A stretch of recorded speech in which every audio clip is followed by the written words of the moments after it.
Oke, Assalamualaikum warahmatullahi wabarakatuh.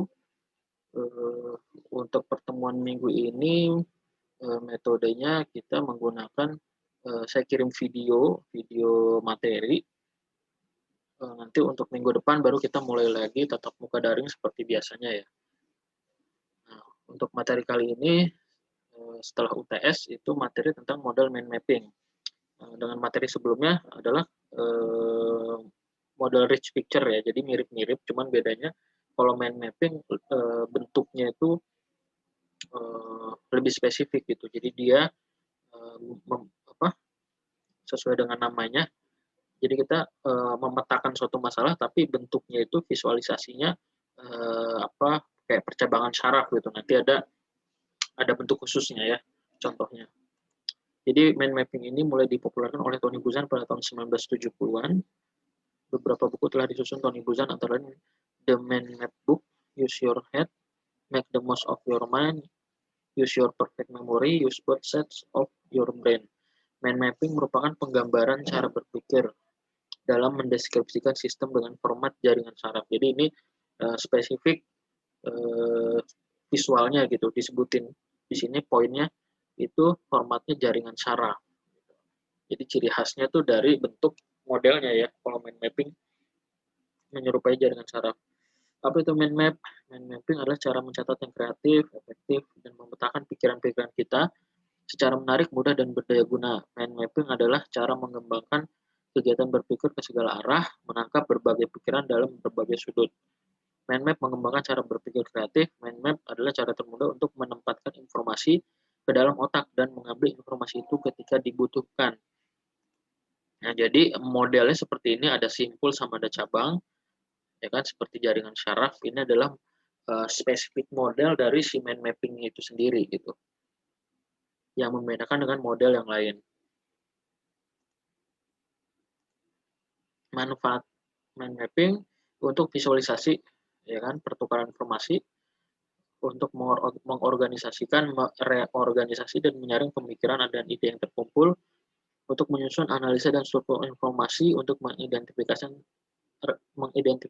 relasi antar simpul, untuk membangun knowledge management system sebagai antarmuka visual yang berisi informasi dan link eksternal, untuk menghasilkan dan mempresentasikan informasi secara umum dengan lebih baik. Kapan mind mapping ini digunakan? Pertama, ketika ingin menemukan ide yang inovatif dan jalan keluar yang kreatif. Ketika ingin mengingat informasi secara efektif dan efisien. Jadi dengan mind mapping ini diharapkan informasi yang kita sudah pernah tahu recall kembali dengan mudah gitu, karena visualisasinya digambarkan dengan mind mapping itu. Diharapkan lebih mudah kita mengingat informasi tersebut.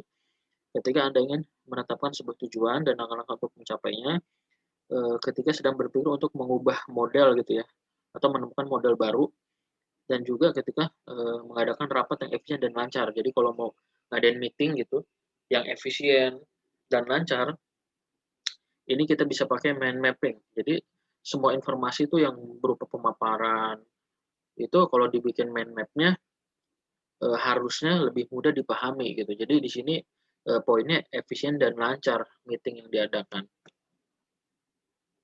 Prinsip-prinsip mind mapping dimulai dari tengah-tengah, jadi kita bikin tengahnya dulu, itu merupakan intinya atau topik utamanya, terus penambahan cabang, ini menambahkan ide yang terkait dengan pangkalnya, ide baik topik maupun subtopik tertulis berupa kata kunci dan bukan kalimat. Jadi dia pakai keyword gitu ya, jadi nggak pakai kalimat. Nanti kita bisa lihat contohnya di slide berikutnya. Prinsip-prinsip mind mapping, garis percabangan tidak putus, ide tertulis dengan huruf yang terbaca, penambahan gambar dan warna untuk lebih membantu pemahaman. Keunggulannya, ide permasalahan diidentifikasi dengan sangat jelas, membuat kita lebih mampu berkonsentrasi pada permasalahan yang sedang dihadapi. Pada saat bersamaan, kita dapat melihat gambaran keseluruhan, sekaligus detail permasalahan. Jadi kita bisa melihat makro sekaligus mikronya gitu dari suatu permasalahan yang ada. Terus juga kita bisa melihat hubungan antar informasi dengan jelas. Kelemahannya tidak dapat secara langsung disalin ke dalam format uraian tulisan, tetapi informasi yang dipresentasikan terbatas pada kerja dan pemikiran pemodel saja. mungkin perlu menggambarkan ulang apabila terjadi ketidakseimbangan dan dari pengembangan. Pemetaan banyak berdasarkan pemikiran personal sehingga sulit dipahami orang lain. Jadi kalau kalian ingat di materi sebelumnya, rich picture itu kita justru harus banyak melibatkan banyak orang, karena di situ kaitannya sama rantai aktivitas yang banyak. Tapi kalau di mind mapping ini lebih personal, yang membuat si pemodel sendiri gitu berdasarkan interpretasi pribadi. Jadi kelemahannya itu salah satu kelemahannya. Nah, ini contoh model mind mapping. Di sini perusahaan, ada satu perusahaan, visi misinya keunggulan, sejarah, manajemen, penghargaan, divisinya juga ada. Jadi dari sini kita diharapkan semua informasi terkait perusahaan tersebut itu kita bisa tahu gitu, mulai dari sejarahnya, visi misinya, manajemen yang sekarang seperti apa, divisinya apa aja, keunggulannya apa, dan penghargaan yang telah dicapai apa aja, itu kita bisa tahu.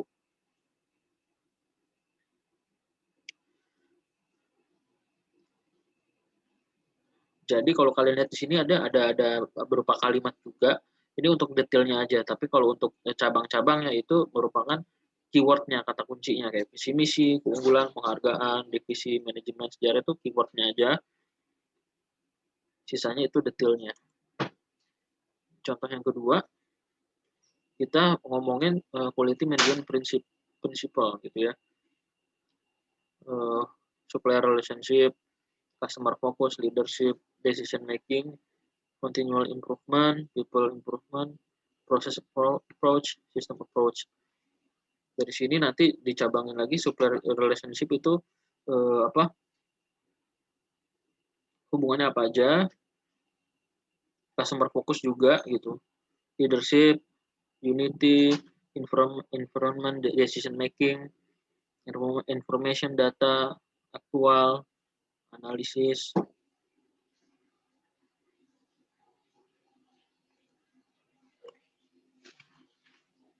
Ini juga bisa nih WMS ya, warehouse management system. Ini jadi terkait sistem warehouse di sini. Kalau kalian lihat di sini pangkalnya di setiap mind mapping pasti topik utama di tengah-tengah. Sisanya yang lainnya itu cabang merupakan subtopiknya. Ini juga sama ya, ngomongin quality management prinsip. Ini juga ngomongin WMS, warehouse management system. Contohnya ini juga ada nih contoh model mind mapping yang lain. Topiknya apa? Sukses ujian gitu.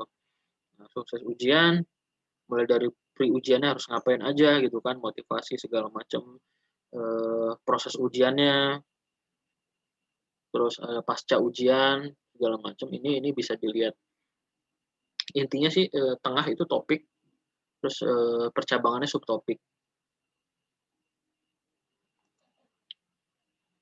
Ini model berikutnya tentang proyek, ciri-ciri proyek, sasaran dan kendala, jenis proyek, sumber proyek, tahapan siklus proyek.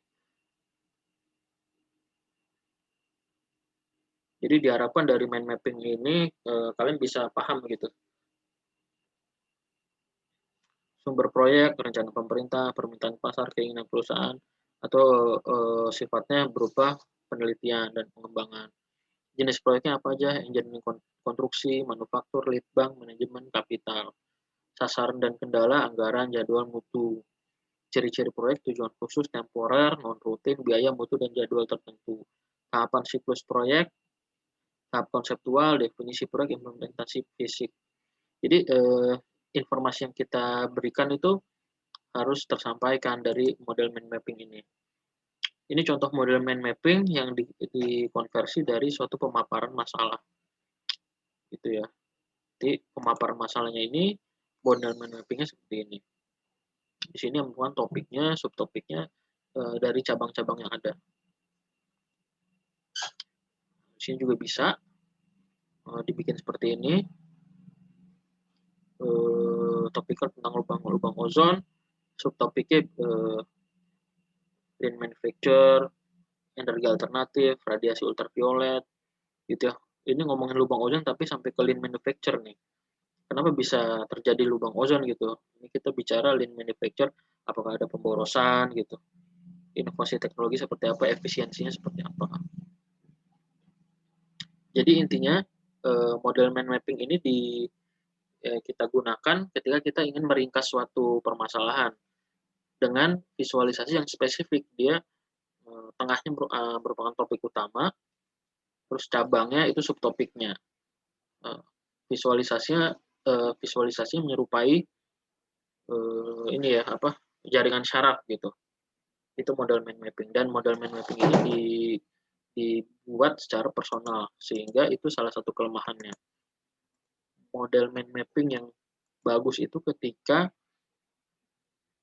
usernya atau si apa yang melihat model tersebut itu paham dengan informasi yang disampaikan.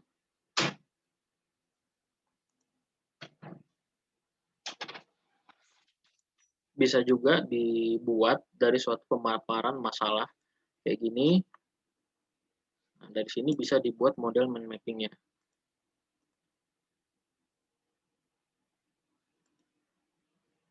Nah, bedanya ini sama-sama bicara tentang lubang ozon. Cuman bedanya kalau ini subtopiknya itu sama ya, lean manufacture segala macam. Ini alternatif yang kedua nih.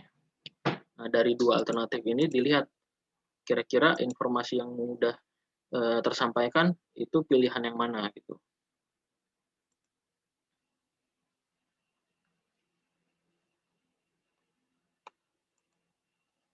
Nah, kira-kira kayak gitu toolsnya. Model mind mapping mirip kayak model rich picture ya, cuman perbedaannya pertama di strukturnya dia spesifik menyerupai jaringan syaraf, terus dia dibuat berdasarkan subjektivitas si modelnya gitu. Beda dengan model rich picture yang 2 minggu lalu kita bahas gitu. Sampai sini pertemuannya saya tutup dulu tentang model mind mapping. Nanti di minggu depan kita bisa lanjut lagi daring ya, metode seperti biasa. Oke, terima kasih yang sudah join di kuliah ini. Assalamualaikum warahmatullahi wabarakatuh.